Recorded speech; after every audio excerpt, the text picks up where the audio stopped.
suite. Dans la digestion, la reproduction, les spicules, début de squelettisation qui se met en place. Oui? Comment? Qu'est-ce qu'ils ont? On va le voir. Développement qui s'arrête au stade gastrique. Voilà, donc avec une cavité gastrique, un intestin qui se met en place. Et le scute. À côté, on a les pores. Donc ça entre tapissés de choanocytes qui sont là, qui sont des flagellés, qui tapissent le tube digestif et qui vont par phagocytose. D'accord?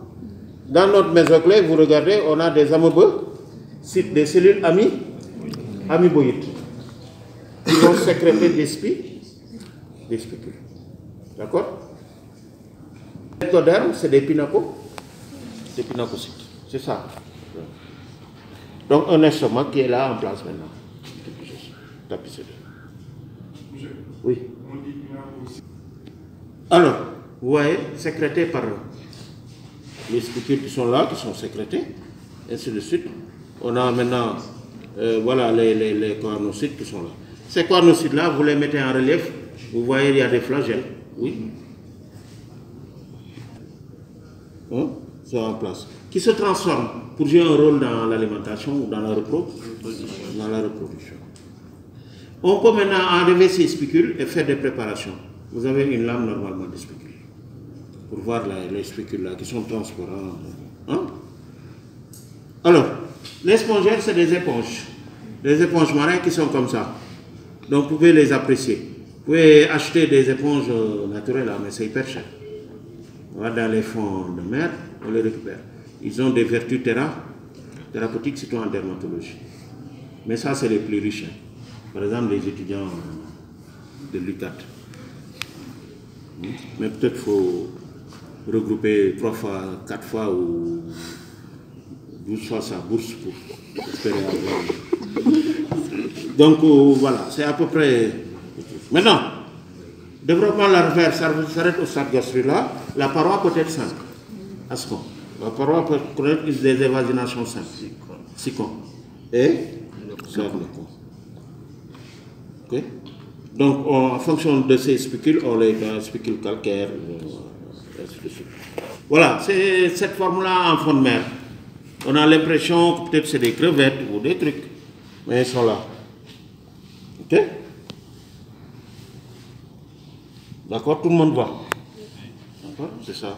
Il ne faut pas aller en fond de mer, les récupérer pour que c'est des crevettes. Non, ce n'est pas des crevettes. Les spongères, les démons, les diables. Là. Ça, c'est petit. Mais tu peux avoir des formes avec des formes de visage.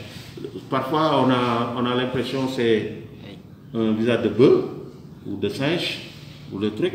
Et les gens utilisent un peu ces trucs pour mettre en place Bob l'éponge. Mais on peut avoir des formes beaucoup plus que ça. De loin, on a l'impression que c'est une tête d'homme ou de truc. Ça, on en avait, mais on l'a un peu perdu. Donc, voilà. Les hexactinélites. Vous voyez les hexactinélites, là c'était l'éponge, mais là ils sont plus siliceux. D'accord? Avec des spicules siliceux. Voilà. On peut faire aussi la phylogénie dans ce groupe, pour voir. D'accord? Parallèlement aussi, on a les ténères. Les ténères, ils ont un ténophore qui leur permet de flotter. Les mollusques aussi ont un grand sac qui leur permet de flotter. On en avait dans des bocaux là-bas à la fac. Mais si vous trouvez le sac là, il va aller par terre. C'est ça qui leur permettait d'avaler. Avec des tentacules. Les mollusques en ont beaucoup plus, les méduses, excusez-moi. En ont beaucoup plus, des tentacules partout. Mais là, ils n'ont que 2 tentacules, c'est les ténèbres. Mais vous trouvez le sac là, ça va aller au fond de mer. Parce que c'est le hydrodynamique. On peut faire la phylogénèse aussi. Maintenant, c'est cnidaires.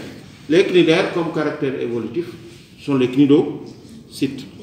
C'est aussi une musculature. On n'avait pas vu de musculature dans les protos. Donc, on a un système musculaire qui se... Bien que c'est des mésoglés, mais on a des vestiges de muscles qui se mettent en place. Donc c'est un caractère évolutif. Ensuite, alternance d'une phase polype, asexuée, végétative, et d'une phase méduse qui est sexuée. La larve typique qui apparaît dans ce groupe, c'est la larve planula. Donc on voit des caractéristiques qu'on voit pour la première fois. On se dit, tiens, voilà, les choses peut-être avancent. Voilà, notre forme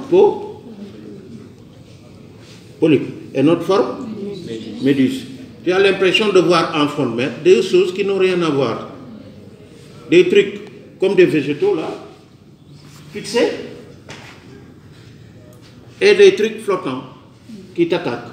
Tu te dis, mais tiens, ça ne peut pas venir de ça. Alors que c'est des trucs qui bourgeonnent et qui forment les formes méduses avec beaucoup de tentacules. Ok? Maintenant, ces cnidaires-là sont tapissés au niveau de l'ectoderme par des cellules qu'on appelle des les cnidocytes. Les cnidocytes ont un cil ici. Donc sensoriel, tu touches, je sens que tu m'as touché et je sors le fouet et je te frappe. C'est ça qui est piquant. C'est ça que font les méduses. Tu attaques avec ça, c'est piquant. Maintenant, si j'ai beaucoup de cnidocytes à la surface de la peau, comme nos poils ou d'autres trucs, je sors beaucoup de fouet en même temps. Vous voyez ce que ça donne. On fait une coupe myopithéliale, on voit, voilà, c'est cnidoblastes, une couche myopithéliale, une musculature interne. C'est la larve planula qui est ciliée, qui bouge, qui nage, qui se fixe. Maintenant, regardez, je nage, je me fixe, c'est la forme polype. On a l'impression d'avoir un arbre. Vous allez voir dans les lames, on a l'impression d'avoir des arbustes. Tu te dis que mais ça n'a rien à voir avec ce qui flotte là. Non? En réalité, voilà, je génère des méduses mâles et des méduses femelles. Il y a aussi quelque chose d'évolutif qui apparaît. On a un dimorphisme qui se met en place. D'accord? Et fécondation, ovocyte, œuf et œuf, blastula, planula, ainsi de suite. Et après, voilà, c'est une phase gastrulaire qui se met en place. D'accord? C'est ça le cycle de ce groupe des cnidaires. Avec une reproduction sexuée et une reproduction asexuée. Ok? Voilà. Maintenant, si on prend le moins évolué qui est l'hydre d'eau douce, cet hydre-là va bourgeonner pour former des hydres en entier. On a des lames, mais on a de petits bourgeons à côté. Mais l'hydre aussi présente une reproduction sexuée. On aurait dû voir le caractère hermaphrodite avec des trucs mâles, des trucs femelles, et voilà, pour assurer la reproduction sexuelle. Il y a une capacité de régénération. Vous coupez n'importe quelle région de l'hydre, l'hydre vous régénère. D'accord? Maintenant, les hydrozoaires. Dans la systématique, il y a les hydrozoaires. Maintenant, l'hydre entier est comme ça, avec des tentacules. Ok? Très joli en fond de mer. Voilà. Là, ce sont les formes polypes. Maintenant, ces petits arbustes-là, la phase polype, peuvent être protégés ou ne pas être protégés. D'accord? On a les gymnoblastes et les calyptoplastes. Je pense que vous l'avez vu en cours. Les calyptos ont un périssacle qui les couvre. Et les nus, les gymnos n'ont pas de périssacle. Ça, ils l'ont effacé. Donc vous vous inspirez un peu de la systématique du cours pour gérer un peu ces aspects-là. Ok? Bourgeon, la forme polype, un arbre qu'on voit en fond de mer, et la forme méduse, nageuse, pélagique, qui aussi est à la surface de l'eau. Grâce à son vélo, je vous avais montré, avec des tentacules. Mais vous faites une coupe du vélum, vous voyez des cloisons. Combien? 4. Symétrie tétraradienne. C'est ça qui les caractérise. Okay? Donc là, maintenant, ces méduses-là, ces polypes en fond de mer, ce sera le support d'autres animaux pour assurer en fait une vie aquatique donc parfaite. Vous voyez, avec beaucoup de tentacules. Hein? Là, on ne peut pas imaginer que ça vient de quelque chose qui ressemble à un arbre. Ok? Ça, c'est le cycle. Voilà. Ça, c'est les cloisons. Ça, c'est les kybozoaires. Maintenant, en fonction des formes, on donne la systématique. Vous voyez le cycle, la larve planaire, notre méduse, et hop. Il y a maintenant, dans ce cycle d'alternance de phase polype et méduse, parfois la phase polype peut être plus prépondérante que l'étape méduse, plus longue ou truc. Et ça aussi, c'est des critères de différenciation. Maintenant, je vais très vite.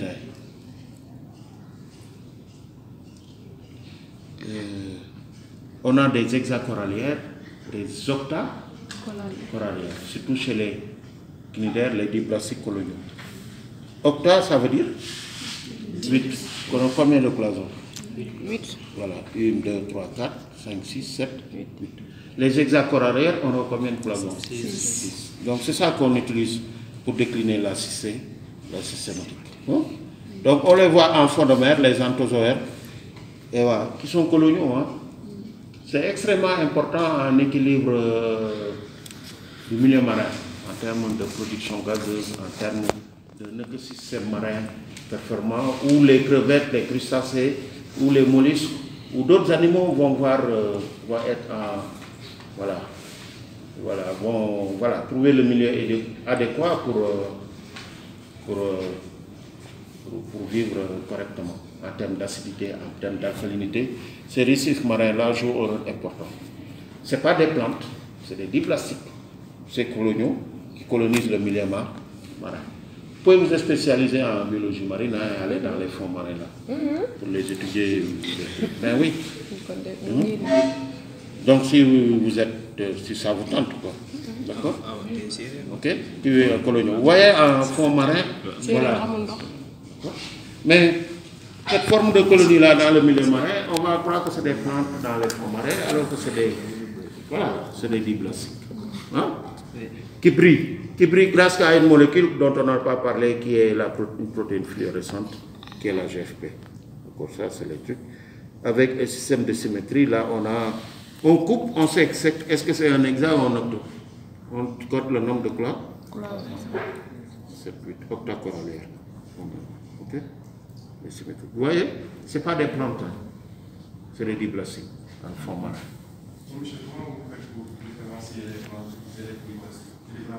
Ben, moi,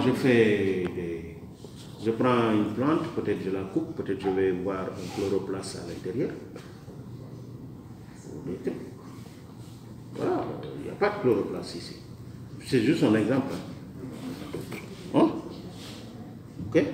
Maintenant, c'est le lieu de repos, de reproduction d'autres espèces marines. Ça crée un équilibre. Donc, si vous polluez des trucs, vous détruisez ces récifs-là, ou ces plantes de mer dans les fonds marins, vous déséquilibrez complètement. Vous n'allez plus avoir de poissons. Vous n'allez plus manger de poissons. Mais ils n'auront pas de lieu de reproduction. D'accord? Voilà. C'est là la protéine fluorescente. On a l'impression que c'est des plantes, ce n'est pas des plantes, c'est des cnidaires. Voilà. Lieu de repos d'autres espèces de prédilection, on peut faire des coupes. Ça crée un équilibre gazeux, ce que je disais. Pour assurer l'alcalinité du milieu marin, tout ce qui est équilibre du milieu marin, il joue un rôle important. Sans ça, il n'y aura pas une vie, un écosystème marin. Voilà. Donc tout ce qui est, si vous êtes écologiste ou des trucs, voilà, c'est ça à peu près. Lieu de repos d'autres animaux, hein, peut-être des mollusques ou d'autres espèces, voilà, des mollusques qui utilisent ces récifs coralliens-là pour se reposer ou peut-être se reproduire. Voilà. Là, ce sont les ténèbres avec le ténéphore qu'on voit en milieu marin. Là, c'est des hydrozoaires qu'on a, hein, avec la substance fluorescente. C'est sombre à l'intérieur du milieu marin, c'est sombre, mais ils vont dégager de la fluorescence. Peut-être c'est des méthodes de reconnaissance. Voilà. La fluorescence se met en place grâce à ces schémas. Voilà. Donc on utilise maintenant en biologie moléculaire pour voir. Je peux transformer un droso et rendre le droso fluorescent. Je peux transformer un alpolar et le rendre fluorescent. Tu vois? Voilà, j'utilise ces propriétés de ces molécules-là, voilà, pour modifier le génome des trucs.